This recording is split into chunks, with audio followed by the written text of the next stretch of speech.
বন্ধুরা, water in fuel sensor গাড়িতে এর গুরুত্ব কী এবং এটি কিভাবে কাজ করে চলো ভিডিওতে আমরা দেখে নিই। বন্ধুরা, ওয়াটার ইন ফুয়েল সেন্সর যদি ড্যামেজ হয়ে যায় বা অন্য কোনো কারণে খারাপ হয়ে যায় তাহলে ক্লাস্টার মিটারে চেক ল্যাম্প ব্লিঙ্কিং করবে, আর ফুয়েলে ওয়াটার পার্সেন্টেজ বেড়ে গেলে এই ধরনের সিম্বল দেখাবে।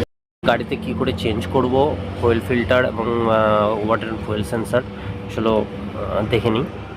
এই যে আমরা ফুয়েল ফিল্টার নিয়েছি নতুন, আর পুরানো হেডটা ছিল সেটাকে ফিটিং করেছি।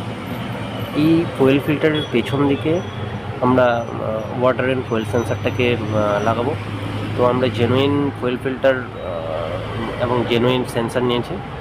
সেন্সারের বেশ ভালোই দাম রয়েছে, মোটামুটি 2583 টাকার মতো দাম আছে জেনুইন। তো আমরা এটাকে ফিটিং করে নিচ্ছি ফুয়েল ফিল্টারের ব্যাক সাইডে। এটাকে খুব যে একটা টাইট দিতে হবে সেটাও না, আবার ঢেলাও রাখা যাবে না, মানে লুজ রাখা যাবে না, কারণ লুজ রাখলে পরে ফুয়েল লিকেজ হবে, তাহলেও কিন্তু চেক ল্যাম্প দেখাবে ক্লাস্টার মিটারে।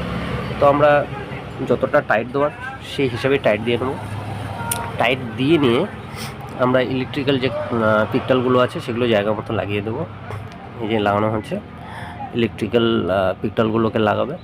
বন্ধুরা, এই ওয়াটার অ্যান্ড ফুয়েল সেন্সারের কাজ হচ্ছে ফুয়েলের মধ্যে কতটা ওয়াটার রয়েছে বা ওয়াটারের পার্টিকেলসগুলো থাকে সেই পার্সেন্টেজটাকে রেট করে গাড়ির যে ইস্যু আছে, মানে গাড়ির ইস্যুয়ের মধ্যে ব্রেনের মধ্যে সেটাকে সেন্ড করা যে ফুয়েলের মধ্যে এই পার্সেন্টেজ ওয়াটার মিক্সড আছে। তো এটাই হচ্ছে ওয়াটার অ্যান্ড ফুয়েল সেন্সারের মেন কাজ।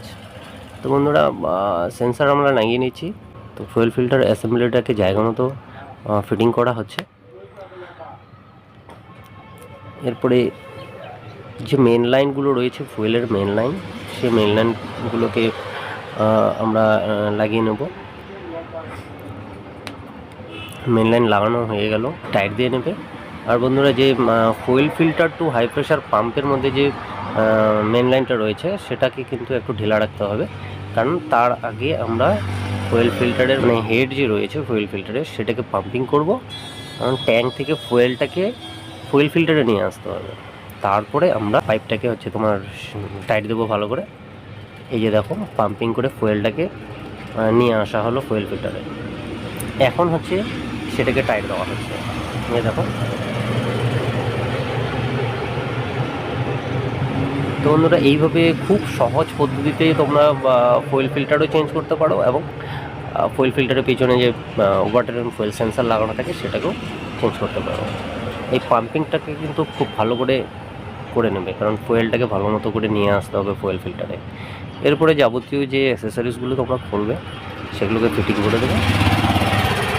তো বন্ধুরা, ভিডিও যদি ভালো লেগে থাকে প্লিজ লাইক অ্যান্ড শেয়ার, আর আমার চ্যানেলটাকে একটা সাবস্ক্রাইব করে দিও।